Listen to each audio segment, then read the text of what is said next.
Chapter 9. The Woman I Love. A few days later Mr. Churchill came to see Edward at Buckingham Palace. At first, the king was quiet. Then he said, "This is my last night in England, Winston. I love this country. I wanted to be a modern, kind king. I wanted to change the world, but they stopped me. And now I have to leave." It was 10 o'clock. Edward stood up and walked over to the window. In the dark streets below there were hundreds of people. They were singing and calling his name. "Edward, Edward, we love Edward." They shouted, "Long live the king! Long live love!" "But the people love you," Winston Churchill said. "And they want Wallis to be queen." Suddenly the king turned to Mr. Churchill. "Why is this happening to me, Winston?" he cried. "What have I done wrong?" He sat down and put his head in his hands. There was a silence in the room, but through the open window came the shouting from the street. "Long live Edward! Long live love! Long live Edward! Long live love!" Mr. Churchill came over and put his hand on the king's arm. Edward looked up. "Thank you, Winston," he said. "You were a good friend to me." "Thank you, sir." "And you were a good king." At 10 o'clock the next morning the telephone rang in Edward's bedroom. "They're ready for you now, sir," a voice said. The king walked slowly down the stairs. In front of him there was an open door. The family were waiting for him. His mother sat near the window, dressed in black. His brothers stood beside her. "How close they are," the king thought. On a small table in the center of the room, there was a piece of paper. Edward sat down and read these words. "I, Edward VIII, King of Great Britain, King of India, King of Australia, King of New Zealand, King of Canada, King of Kenya, King of Nigeria, King of Burma, King of Malaya, King of Singapore, and King of 32 other countries, have today given the crown to my brother George. God be with him and all his people. December 10, 1936. Edward took a pen and wrote his name at the bottom of the page.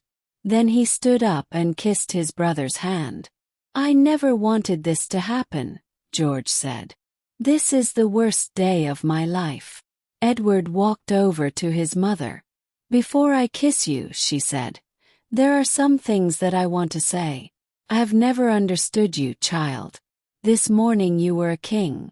But tonight you'll run from England like a thief. Alone, angry, afraid. You think that you're free. But you're not. You cannot be free. I love you. I am your mother and nothing can change that. But if you marry that woman, you will break my heart. Everyone needs their family. Everyone needs their home. And tonight you have lost both those things. I love you. I am your mother and nothing can change that. But if you marry that woman, you will break my heart. Go now. It is all very sad." Edward kissed Queen Mary's hand. Then he turned and walked away. The next day, Edward returned to Windsor Castle. He went into a small, cold room at the top of the building. "Earlier today I gave the crown to my brother George. He is now your king." From there he spoke on BBC Radio to Britain and the world. This is what he said. "Tonight for the first time I can say a few words to you. Earlier today I gave the crown to my brother George. He is now your king.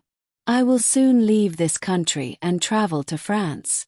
My heart is with Wallis and I cannot live without the woman I love. I don't know what will happen to me. Perhaps I will never see England again. But think of me tonight when I sail across the sea. God be with you. Long live King George." Edward left Windsor Castle and got into a large black car. It was now midnight and it was just beginning to rain. "Take me away as quickly as you can," he said. The car moved off into the darkness and the rain. "What a night," said the driver. "I think the sky is crying, sir." At 1:30 a.m. they arrived at Portsmouth. Edward got out of the car and a voice said, "The king is here." Edward stopped and looked out across the open sea. There was a thin, cold smile on his face. "King," he said. "No, I am not the king. I am just a man in love." Then he turned and walked onto the ship and into the night.